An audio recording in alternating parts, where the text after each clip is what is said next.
night, you know. And this is all, with booze just boggled my mind. And that's the way it is. And I often thought when I come into the fellowship, after a while, I wondered how I became an alcoholic. What was this? How did I become an alcoholic? Well, my father's name happens to be McEwen. And my mother's name's Guinness. And I'm called George Guinness McEwen. And that's fine. And if anybody calls you that, what else can they expect but an alcoholic, you know?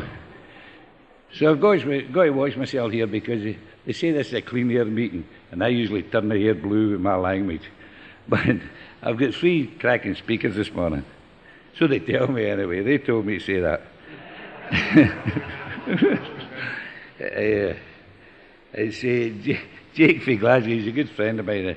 Him and I have been together for ages. I'll tell you a wee story about Jake. Jake stayed above me at one time, you know. And this is just when I was getting better. I thought I was getting better. And I came into the house one night, and after having a wee row with the missus, had been split away for this time, you know. And as I came in my house, the back door, there was a bottle of whiskey lying on the table. And I says, you shut your mouth and all, you know. I was always talking to the wife. And they didn't speak back to me. And that's when I knew I was getting better. So, because he used to say, I love you, George, you know. I used to repeat that, yeah, I love you too, you know. And that's it. That's the way I acted. But I gave it to Jake. I didn't have a good turn.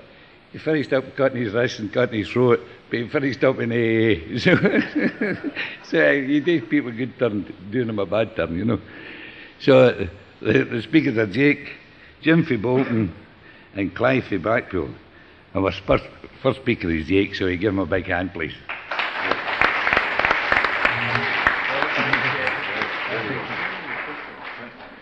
Good morning, everybody. My name is Jake. I'm an alcoholic. I'm a very nervous alcoholic this morning. It would be unnatural if I wasn't. My proper name is James. As I say, I'm called Jake, and I've been called many other things in my life, none too complimentary. But I'm here to share in a general way what happened to me, what it was like. When I first took my first drink, very early on in life, at 14, I loved the effect, and I had no honeymoon period with booze. I slipped quickly into alcoholism, and by the time I was 19, I knew I was alcoholic. I knew it at 19, I was alcoholic. But this magnificent ego of Jake's said, I can control this. And it battered me into the ground for many, many years. I did not do bad at school, etc., but I was in the catering trade while I was still at school. I was doing the waiting bit. And I loved the catering. I loved catering. I loved the old ambiance of going into the restaurant and walking about with the trays and the bow tie. And we would talk about the Walter Mitty life in here. I thought I was Dean Martin. You know, everybody wants my body slams. You know, and I believed that, you know. I walked about that, you know, little old wine drinking. That was me. I lived that life, you know.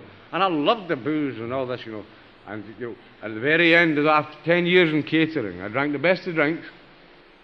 I had some very good, couple of good years before the kick-off, the partying, etc. I had the morals of an alley cat, I'm not good to that. I harmed a lot of people, and at the end I was drinking the dregs out of people's glasses and looking for the mess for the lamps that we cooked from. And after that's 10 years, I knew I had to do something with drinking. An interim period, my wife, who was the receptionist, and she got me into trouble, and we had to get married. And I remember my daughter being born, and I said, I'll need to stop drinking, you know, and I was trying to be responsible. I went up to the rest of the waiters on a Saturday night with the tips and put it on the table. Have a drink with me, guys. Ego again. Jake was self-will ran rampant, this ego of Jake's. And we're talking here about complete deflation of ego and surrender. So I tried to stop drinking this. I think the longest it lasted was 24 hours. It was 24 hours, and I was alcoholic. I had to drink, and it battered me into the ground. I'll not go into all the gory details of what happened to me. You know, the one-night stands, the police, the blackouts, and blackouts I took just as part of life. That was me. We speak about spiritual illness in here. When I was 20, I didn't care if I reached 25. When I was 25, I didn't care if I reached 30. When I was 30, I didn't care if I reached 35. I'm not going any further than that. But that was the way the illness took me. And I didn't know it, but I says, I'll have to control this. And it wagged me by the tail for many, many years. For 15 years, it wagged me by the tail. And it was sore. It took me rough, sore, and hard. You know, this illness. It's not for me to say that my father was an alcoholic, but I remember doing homework by candlelight, and at 12 I said, I'll never ever drink. I never want to be like my father. And then ended up a million times worse. A million times worse. But that was the way it was to be. So at the end of 10 years in the catering, the shakes, the dry bar, all the things, we don't walk in these doors with a toothache or dyspepsia due to alcohol. We come in here because alcohol is ruining our lives, an unmanageable life. So my whole family was nursing. My mother was a sister, my aunt was a sister, my sister was a sister, etc. So they said, Jake, why don't you try psychiatric nursing? And I said, pretty good, yes, I'll try this, you know. So I sat at the exam and maybe 26 and got into nursing, you know, and in my naivety I thought nurses were these sort of girls and guys who walked around with halos in their head and all this, you know. Well, but Jesus, if you think the drinking's bad in catering, you want to see it in psychiatric nursing. I kid you not. The charge nurse would say, "Do you fond of a drink at all?" I says, "Yes, I'm partial to one or two, you know." And we'd go into the linen cupboard. And in that actual linen cupboard, there was actual cupboards within that, with octaves in it as well. I said, "Well, you're a dancer, I really had to offer you, you know." And we were pouring these drinks, and this was it. But they were giving me a drink so I wouldn't shop them. So through my student days, the 3 years, I sort of tried to keep a lid on my drinking. And once I got my ticket, I said, that was me. I was feet up on the table, and I'm going to drink to my heart's content. And I did. I drank, and I walked into wards, and I was steaming, you know, and I could, when it was night shift, you know, and I was night shift in charge of, you know, the third year student, etc. And I used to go into, I didn't think I was mentally ill because I nursed the mentally ill. But when I was night shift, you know, the patients, when I brought my cargo in and drank it, the patients used to put me to bed and wake me in the morning to waken them, you know. You know, the insanity of this illness. I didn't, oh, here, hold on, I nursed the mentally ill. You know. Unbelievable, unbelievable. But this was the way it was taking me, and I was getting first and final warnings, and I was alcoholic, I had to drink. And the common denominator I find with alcoholics is this abnormal fear, and when they say, don't drink, I will sack you within 2 years if you don't. But I only get more cunning. I walked about with a quarter bottle in one pocket and a tube of toothpaste in the other, and drank it for it, and breathed all this over the nursing officers. I had to drink, you know, and I didn't care. I didn't care. And I had my son was born, and I tried to be responsible, but couldn't. Booze ruled my life. I was a greedy, greedy drinker. You know, this was the way it took me. It was rough and sore. And I remember taking epileptic seizures in the ward. And the sister came over, and I just suddenly woke up, and the doctor and the sister, etc., was over me. And they phoned my sister. And they were all standing over me. And I said, did I faint? They said, no, you had a seizure. Epileptic. I said, I fainted. You know, and she said to me, no, you had a seizure. I said, did I go through the tonic phase, blah, blah. She says, yeah, you know. I says, what does she know? She didn't know anything. And then ego again, I said, she was a student of mine, so she must know what she was talking about. I was pure ego, ran rampant. So my sister drove me home. We stopped at Muirhead, and there was a wee off light. We stopped at the lights, and I dived in there for a quarter bottle. The thing that put me like that, you know, this was this illness really grabbing me. I says, now, to stop the seizures, I need to keep myself topped up at all times. All times, a quarter bottle, or Carlsberg, etc., whatever it may be, topped up. I was talking about a penguin like that, so I wouldn't spill anything. This is the way it took me, and it was rough and sore. And then it came to an impasse where my wife had, at this time, had decided to have a legal separation, but it was all her fault. You know, it was all her fault. It was everybody else. We blamed people, places, and things. And it was all her fault. And she says, I said, right, fine, I know another nurse, I'll go and share a flat with him. Have you got the bus fares into town, etc.? She gave me the bus fares, and ended straight up in the local pub. I had to drink. That was the way it took me. And it was sore. The occasional time when I took my children out, and thankfully it was raining, when I took them to the pictures or something and watching them walk back down the road to the house, and they were young, and they were holding hands, and they were waving up at me. And I was crying, the tears were streaming down my face. I love my kids dearly. They're 26 and 25 now. I got married when I was 11. But it was really sore and tough. It was sore, and I would cross the park and head straight into the pub. The place that made, the drink that made me lose everything that I had. And I had to reach my personal gutter. And we talk about no coincidences in the AA. I was going with a girl up in Marysburn, and things. She wasn't in the fellowship, and I kept going up and bringing her down, bringing the half bottles up and bringing quarter bottles and cardboards up to her house. And I said, hey, a load of rubbish. I remember going up to a meeting in '74 to Cumbernauld, and I remember sitting, and I didn't want to be there. I didn't want to be there. When they had to get people off my back, and I saw these two punters at the top table, and I didn't learn to listen. I just sat there, and I said, at half time I went straight into the Golden Eagle. It's a long bar in the Golden Eagle. And after a large couple of whiskies, I looked down the bar, and this alcoholic mind of mine, I said, there are the two bees that were at the top table. Alcoholics are a load of rubbish, you know. Much to my chagrin, much to my regret. But the higher power had decided I had to punish myself some more. I had to punish myself a lot more. And it got worse. It got worse. So this girl was going to Alcoholics Anonymous, and I said, well, you do go there and I'll try and stay dry. And I tried, and I couldn't. And I had a big fight with the family and the arguments, etc. And you know how they have the tribunals, and they say, what are we going to do with our James? You know, when you're halfway up the stairs. And then my sister says, I can't study with him in the house. My brother's saying, okay, he only comes in, drinks his bottle of vodka, goes to his bed, doesn't cause too much trouble. And my mother says, no son of mine will leave my house. And you're going, you good wee ma'am, you know, my wee mother, you know, great wee ma'am, stood up for me. You know, and that was the way it was. And this argument in the house, I remember one night this argument, and I had the suitcase packed, and I says, I'm going to way up to Marysburn, I'm going to stay with the girlfriend. And my family and all my relatives stayed yet, no. And it was 5 to 8 on a Thursday night. And I walked up to the bus stop, Muirhead, and it was 5 to 8. And I looked behind me, and it was a hall of Alcoholics Anonymous. And I walked into that hall, and I saw all your smiling faces. And I got that. I got a wee drop of hope. I said, are these all alcoholics? You know, I got a wee drop of hope. I think it was Roy's birthday or something that night. But I got a wee drop. Don't get me wrong, at half time I left and got up a couple of half bottles, went up to that girl and I said, we had the drink. I said, from then on I'm going to join Alcoholics Anonymous. And I became an attender of Alcoholics Anonymous. I did not become a member. And for 6 months I stayed dry. And I emphasised dry. All I did was put the cork in the bottle. You know. Don't get me wrong, for that 6 months it was beautiful, it was wonderful. The roof could have come in and I was happy as Larry. It was great to put the head in the pillow and be able to sleep. I knew nothing about this illness. I was a psychiatric nurse, I could get 95 out of 100 answering a question in alcoholism. I knew nothing about this illness I suffer from on a daily basis. It was you guys and girls who taught me about the illness I suffer from. It was you guys.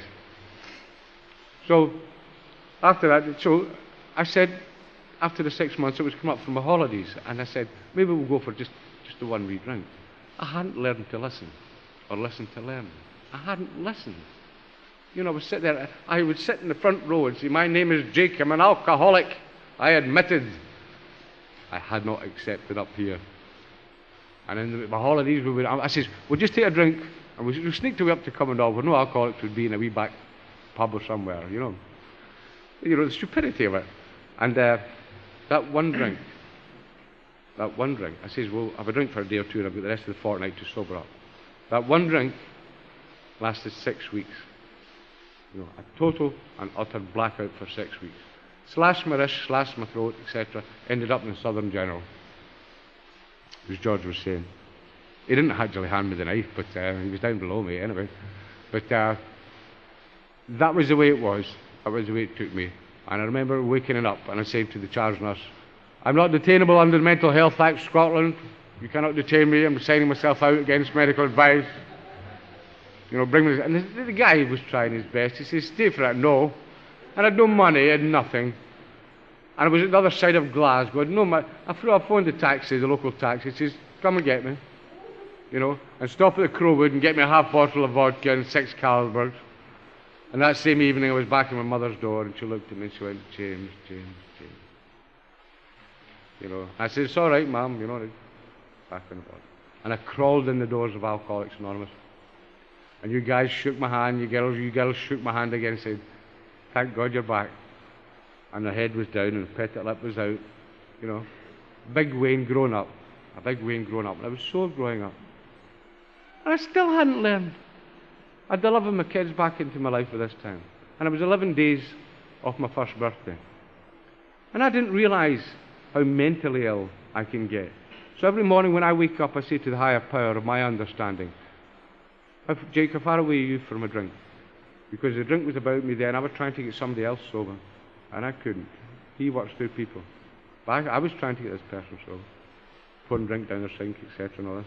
It wasn't to be. It wasn't to be. It wasn't to be. And it was 11 days off my first birthday, and it was there about me, and I was drunk before I lifted it. And it was there, and I just went like that and took it. The whole night. Where am I getting my next one? That first drink. It's been emphasised to me in Alcoholics Anonymous about this first drink. I was too clever for that.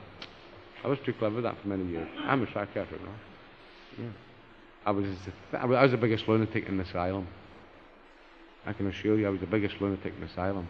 And see, nursing you alkies, he's a bloody murdery nurse. You come in, revolving doors, 24 admissions and all that. Urinalysis, etc., x-rays and all that. And said, here they come again, here they come again. I was the first to sit down beside you and ask you what your DTs were like. Because I knew I was alky. Before I came to this, I knew it. I sat down beside you. That was the way it was to be. And my wife divorced me, quite rightly so. I handed the house over to her. I went to stay with this girl, and then I went back to my mother's. You know, and I actually skipped my mother's home, up in a wee room. And I eventually crawled in the doors again of Alcoholics Anonymous. I took one drink up to my 11 days before my first birthday. And it lasted again for about 6 or 7 weeks. And taxi drivers were saying, you owe me a fiver, Jake, etc. I had to believe them, you know, and pay it, you know, just black out. And then crawled in the doors again. And all my cousins are in the fellowship, Father Sam, we could hold a convention ourselves, actually, you know. They said to me, and I wouldn't come up for a coffee, and he says, don't crucify yourself, Jake, you can't get the last nail in. You know, come up and have a coffee. And I was right. And yeah, I still got the same warm welcome then. And I had my 10th birthday last year, you know. And they say things get better in the AA. I got married again 3 years ago, and I have a beautiful wife, Celia, and her daughter, Julie, and 3 beautiful grandchildren. There's Jonathan, Kenneth, and Andrew, the middle one. And it's like rearing my family over again. AA has given me a new life. We talk about gratitude in AA. In our digs, etc., the other night, we're talking about how do I show my gratitude by my attitude? You know, just to stay away from one drink for oneself. I was so analytical when I came in at first. I was that analytical that I got drunk. Don't analyse, utilise. All these slogans kept me sober. You know, this was the way it was to be. And I found it difficult at first. I found it very difficult. And I had to come and say, and it was Mary Hill Rose that says to me, come here, stupid. You know. She was quite nice that way, you know, come here, stupid. Because she was talking about cork in the bottle sobriety. That's all I had done. I had put the cork in the bottle. You know, I'd made no attempt to look at Jake and learn to change. You know. And there's 12 steps and 12 traditions in here on offer that help us through this program. And I love it. You know, no matter what step I might think I'm on, you know, as long as I land, if I fall, as long as I land in that first step, that I'm powerless over alcohol, that my life will become unmanageable. You know, that first step, that first drink, it's a simple program for Jake. I can only speak for Jake. It's a simple program. I complicate it for Jake. I'm going through a good spell just now.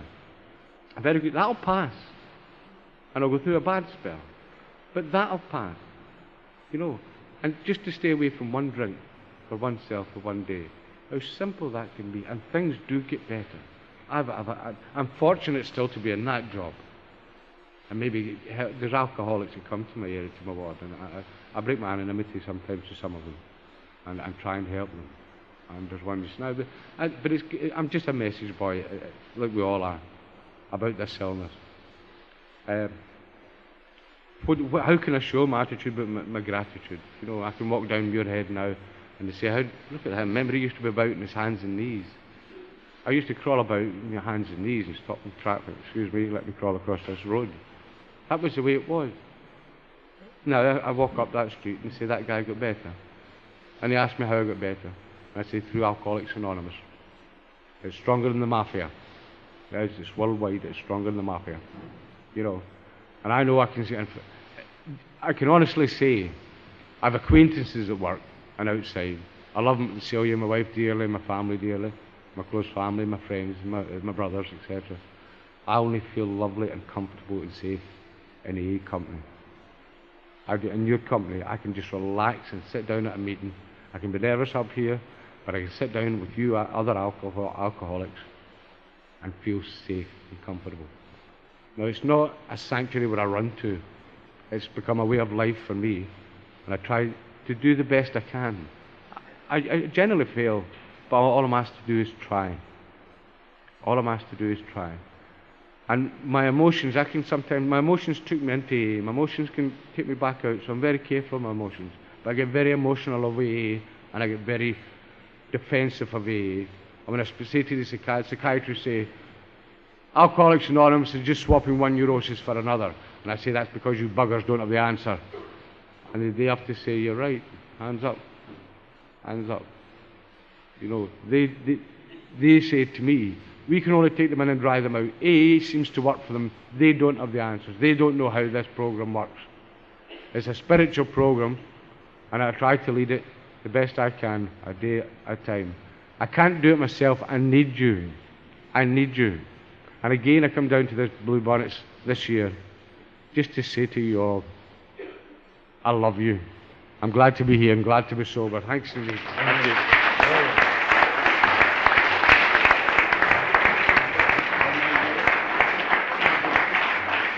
Thanks, yeah,